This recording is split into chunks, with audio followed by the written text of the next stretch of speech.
Welcome to the deep dive. If you're involved with a community-based organization, a CBO, and maybe the words project proposal make you feel a bit stressed. Yeah, a little bit daunting sometimes. Exactly. Well, you're definitely in the right place today. We've found some real gold dust courtesy of the Southern Africa Litigation Centre, that's SALC. They've put together these tips for proposal writing, and our mission really is just to pull out the most practical, useful advice from that resource. To help your CBO hopefully, nail its next funding application. Precisely. So if you're looking to secure those vital resources for your work, this is absolutely for you. Yeah, SALC's done a great job here. It's like taking this big task and just breaking it down into clear steps, things you can actually do to boost your chances. Okay, so let's start at the beginning. For anyone maybe newer to this, what is a project proposal according to SALC? What's the bottom line? Well, they define it as, the document that lays out your plan. It's got start and end dates, your objectives, the big goal. A roadmap. Kind of, yeah. But the crucial bit, the purpose, is to convince funders, the stakeholders, why your project deserves their backing. So it's more than just a description. It's really your sales pitch. Exactly. It's your argument for why they should invest. Got it. Now, SALC has these general tips, sort of foundational stuff. What are the absolute must-dos they highlight right off the bat? Okay, number 1, plan. They actually quote that old saying, failure to plan is planning to fail. Classic for a reason. It really is. They emphasize giving yourself plenty of time. Don't wait till the last minute. Like, actually diarize deadlines, set reminders, practical things. Yeah, panic writing never really works out well, does it? What else is foundational in their advice? Being concise and clear. SALC really hammers this home. Use only the info that's needed, make it easy to read. Reader-friendly. Totally. Good structure, and they say the core of your project. That should be obvious right on page 1. Get straight to the point. No beating around the bush. Okay, what about knowing who you're actually sending this thing to? The donor.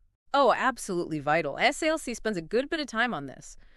Research the donor. What do they care about? Who do they usually fund? Where? So homework is required. Definitely. You need to tie your project directly to their mission, their values, their priorities. Look at projects they've funded before or are funding now. See where you fit in. Exactly. Align your goals with theirs. They even suggest thinking about broader themes the donor likes. Maybe, environmental sustainability or prison work if it connects. Finding that overlap between your mission and their funding interests, and I imagine sticking to their application rules is pretty non-negotiable. Oh, completely. SALC stresses using the donor-specific format. Follow their instructions like glue. Give them what they asked for, how they asked for it. Yes. Presenting it in their preferred order just makes it easier for them and shows you pay attention. SALC is pretty blunt, actually. They say proposals that ignore guidelines are rarely given any consideration. Ouch. Okay, message received. Follow the instructions. What about the nitty-gritty details inside the proposal? Accuracy. Accuracy is paramount. Double check, triple check everything. Page numbers, budget calculations, the small stuff. Because small errors can sink you. Especially when it's competitive, yeah. It can look sloppy and they might just move on to the next one. Show you're meticulous. Right, professionalism matters. And how do you convince them you can actually do the project? Credibility. Yeah, credibility is huge. SALC says provide concrete details. Your team's experience, updates on similar projects you've done or are doing. Show your track record. Exactly. Donors want to see you have the organizational capacity, the project management skills. Even if you're well known, don't assume they know everything. Spell it out. Show, don't just tell. Yeah. Okay, what about the project goals themselves? Ambition versus reality. Big focus on realism and accountability here. SALC says goals need to be specific, realistic, measurable. SMART goals, essentially. Pretty much. Oh. With clear benefits for the people you're serving, within a set time frame, and, crucially, don't underestimate costs. Include everything. Don't lowball the budget just to seem cheap. No, definitely not. And make sure your total budget request kind of aligns with what that donor typically gives out. Makes sense. And what about after the funding potentially runs out? Sustainability. Yes. Huge point. SALC says you need a clear plan for how the project's impact will last beyond just, hoping for another grant. So think long-term. And they specifically mention getting beneficiaries involved as part of that sustainability plan. Right. Community ownership. That's smart. Any final big tip on the general front before we hit structure? Yes. The budget. Don't leave it till the end. SALC really advises starting the budget early, developing it alongside the proposal narrative. Not as an afterthought. No.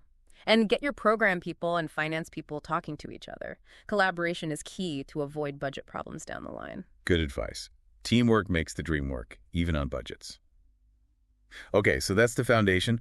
What about the actual sections? How does SALC suggest structuring the proposal? They lay out a pretty clear structure. First up, the executive summary. Quick pitch. Yeah, short, sweet, impactful. SALC suggests one paragraph. It should cover the problem, your solution, and the project's impact. Grab their attention immediately. Look up, man.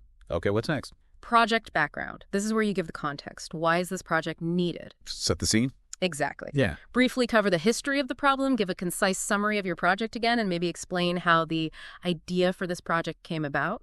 Explain the why. Got it. Then you get into the solutions and approach. This is really the core, the detailed part. The nuts and bolts. Yeah. What exactly will you do and how? This covers your specific goals, your vision, the actual things you'll produce or achieve, the deliverables. Okay. Plus timelines, who's responsible for what, any potential risks and how you'll handle them, how you'll report progress to beneficiaries too, not just the donor and your monitoring and evaluation plan, how you'll measure success. Wow. Okay. That's comprehensive. Yeah. Detailing the what and the how, and then I assume the money part. You got it. Financial information. This section needs your itemized budget. Clear calculations explaining the financial side of things. Accuracy, again, is key here. Makes sense. Are there other documents people might need to include? Supporting stuff? Yeah, the additional documents section. SALC notes this varies a lot depending on the funder. Tailor it. Always.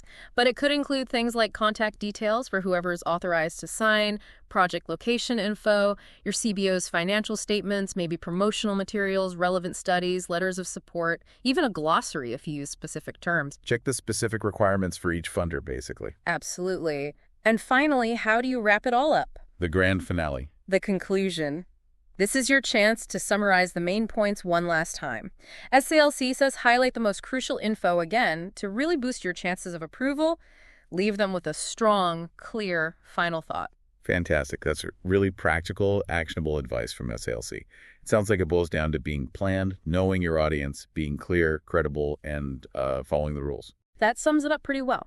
These tips from the Southern Africa Litigation Centre really are a valuable toolkit for any CBO trying to navigate the funding world. Definitely. So for you listening right now, maybe pause and think. Which part of your own proposal writing process could use a bit of attention based on these tips? Yeah, maybe just picking one thing from today, like researching the donor more thoroughly or starting the budget earlier could make a real difference next time you apply. Absolutely. Even small improvements can strengthen your case. Thanks for diving deep with us today.